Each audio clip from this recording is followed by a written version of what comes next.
cheers, cheers, cheers, cheers, cheers, cheers. Let's start the show before I get too drunk for this. Anyway, yep. If you follow my last video, you know that I killed my last 4-inch. Well, it's a beginner quad, right? So you always have problems, like things break lah. You gotta fix this, you gotta fix that. But I am so thankful for this FPV community that you have here and with FPV enthusiasts in Singapore that I was able to fix most of the things that I had, or most of the issues, like motors not working, camera not working. I needed like a new antenna, the plastic mount to hold the antenna. So everybody was like super helpful. However, doesn't help that I can still manage to run it to the ground. But I'm moving on. I have to move on, right? So I'm building myself, or at least I built myself, a 5-inch quad, and stepping on up 1 more inch. It's like, what, 1 more inch? What difference would it make, right? You would think that you go from 4-inch to 5-inch, it wouldn't make such a big deal, but it does. I don't know how. So I had every intention to build myself a 5-inch quad. I didn't plan it this way, but most of the parts of this build comes from people and enthusiasts from the FPV community in Singapore. So the frame I got was a Caddx Machineworks Banggod from Shah, which comes with a GoPro mount and also the battery strap. I got a Caddx Air Unit and batteries from Dan. I got the Crossfire Nano receiver from Nyan. I also got the props from Shah, and I got the Eco 2 motors from another seller from Carousel. Well, the buzzer came from my previously did quad. I think that's one of the parts that I didn't get from the FPV community.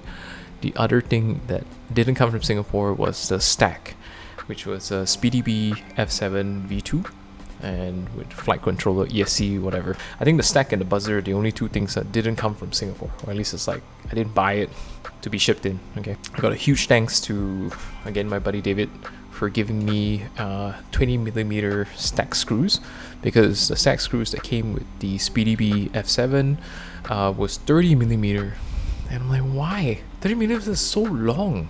Okay. But anyway, he came through, he gave me whatever he had.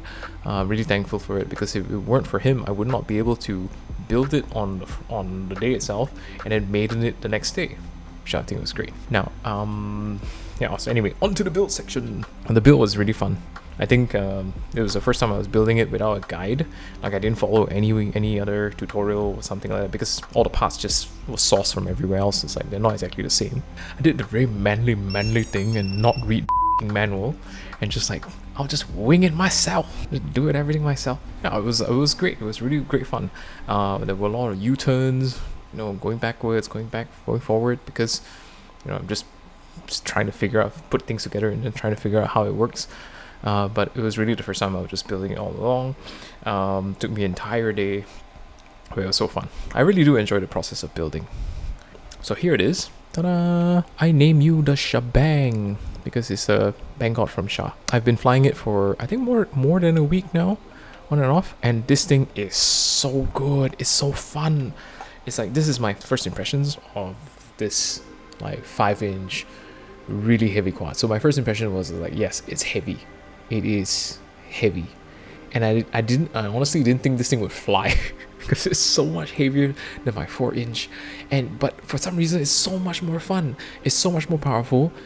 It's really sturdy, and okay, this is the pros and cons of being sturdy, but the thing is that there's very little prop wash on this because it's so heavy. When you flick it into a turn, like, no amount of like prop wash or dirty air is going to affect it, because it just goes like, oh.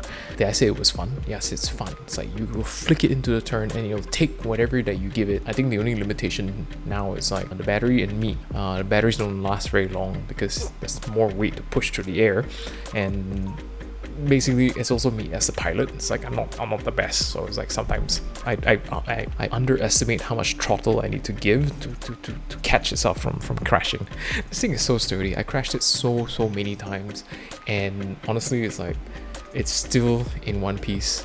Nothing is broken, no broken arms, no broken front brace. Most of the crashes come here. The camera is still there. It shields the camera like very nicely. All crashes is protected by actually this thing. I think it's a very good beginner quad, because you can just like basically crash into stuff. But here's the cons, right? The cons of it being really sturdy. The fact that I'm actually afraid of things or people that I would crash into. because it's so sturdy. I can only imagine, right, if I were to hit somebody with this, it'd be like, oh my, Detroit smash, or United States of smash into your face.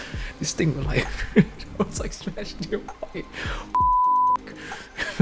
As you can see, the smiles on my face, on the, at least the how happy I am with it, is like, I'm really happy with this. Oh, the other thing that I am somewhat concerned about it is like, it's very loud. I think any 5-inch is loud, but this thing is especially loud because you're always on the throttle because you need to carry this thing through the air, and this thing sounds like somebody screaming "F you" the entire time it's flying through the air. Like, I think this is built also more of a freestyle quad. That's why the range isn't so great. You know, it can't really fly so far, but that's not really the purpose of what it's built for. It's not a long range thing. It doesn't have GPS. I don't even think I have altimeter on this to see how high I'm flying, but yeah, who cares? Oh yeah, the final like, I think cons of this thing is that I think the maintainability of this is not the best, and it all comes to the way it's built and how sturdy it is. The reason being is because you need to take off all of these screws here just to get to the flight controller stack. Very sturdy, very good, but in order to maintain, I think I spent an hour doing a field repair on this thing. It's so painful. It's not as easy as you think it is. Alright, but